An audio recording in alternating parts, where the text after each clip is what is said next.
2 बेटियां होती हैं। और उस बाप का तो भगवान विष्णु भी लेखनी नहीं लिख सकते जिसके घर में 5 या 7 बेटियां होती हैं। वो तो किस्मत से भी परे होता, भाग्यवान।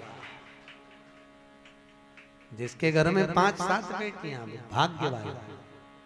उसका तो भगवान नारायण भी किस्मत नहीं लिख सकता। इतना प्रबल किस्मत वाले होता है वो बाप जिसके घर में 5-6 बेटियां हो, 7 बेटियां। और याद रखना, बेटी कभी बाप पर बोझा नहीं होती, कभी नहीं होगी।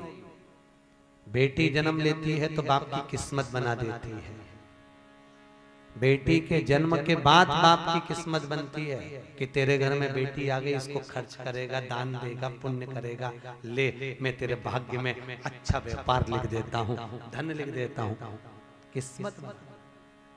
एक 2 मित्र मिले बहुत दिनों के बाद। एक मित्र ने दूसरे मित्र से कहा, भाई बहुत दिनों बाद मिला है, कहाँ गया था? बस बाहर गया था, नहीं मिल पाया।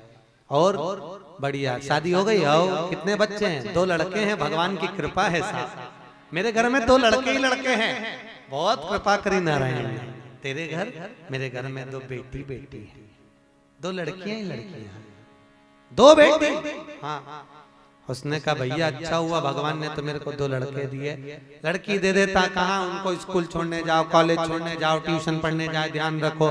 कहाँ लड़के हैं, कहीं पर भी जाएं, अपने को क्या टेंशन ही नहीं है। अच्छा है भगवान ने मुझे लड़का दिया, लड़की नहीं दी। लड़की के पिता, जो 2 लड़कियां थी, उनके पिता की आंख में आंसू भर गए। दोनों बेटियां हाथ पकड़ कर खड़ी थी। उसमें से एक बेटी ने बाप का मुख देखकर पकड़ वाले पास वाले अंकल का कुर्ता खींचा और कुर्ता खींचकर कहा, अंकल भगवान बेटी कभी खोड़ले को, कभी भिखारी को नहीं देता, जिसको भगवान बेटी देता है हमेशा भाग्य वाले को और किस्मत वाले को देता है। जिसमें परवरिश करने की सामर्थ्यता हो, जिसमें पालन करने की सामर्थ्यता हो, जिसमें दान कन्यादान करने की सामर्थ्यता हो, भगवान बेटी उसको देता है। जिसने कभी ननंद बेटियों को देखकर जिसका मुंह फूल जाए, सग्गी बे ना जाए, तो एक साड़ी नहीं निकले, ऐसे खोड़ले को भगवान बेटी नहीं देता। कौन दे? जा उधर। कभी दान नहीं करा, पुण्य नहीं करा, सत्कर्म नहीं करा, कभी अठन्नी निकले बेन बेटियों के नाम से, तो ऐसे खोड़ले को कौन लड़की देगा? भगवान भी नहीं देता। भगवान बेटी उस घर में देता है जिसमें पालन करने की सामर्थ्यता हो, भगवान उसको बेटी हर किसी को दे देता। कभी कभी देखना बहुत गरीब व्यक्ति, उसके यहाँ 2-3 लड़कियां हो जाती हैं। बहुत गरीब बड़ा, उसके घर में 2-3 लड़कियां हो गई, 4 लड़कियां हो गई। क्यों? भगवान किसी पैसे वाले का देता, परंतु उस गरीब को दे रहा। क्यों? क्योंकि इसको पालन करने की सामर्थ्यता है। गरीब होकर भी वो अपने बच्चों को पाल सकता है।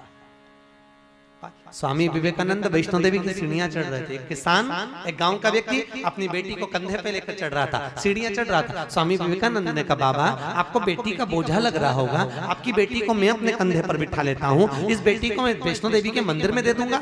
गाँव के व्यक्ति ने कहा, सुन स्वामी विवेकानंद, बेटी बाप के कंधे पर बोझ नहीं होती।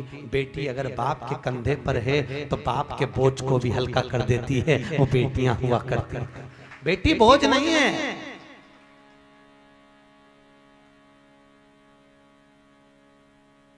बेटा मां को प्रिय होता है और बेटी बाप को प्रिय होती है। लोग कहते हैं बेटी की विदाई में सबसे ज्यादा मां रोती है। सुबोधनी कहती है बेटी की विदाई में सबसे ज्यादा बाप रोता है, सबसे ज्यादा रोता है बाप। और अपनी पत्नी से कह देता है इसकी विदा हो रही है, इसके सामने में जा नहीं सकता, जो इसको लगे सब दे दे, इसको जो जो अच्छा लगता हो वो दे दे।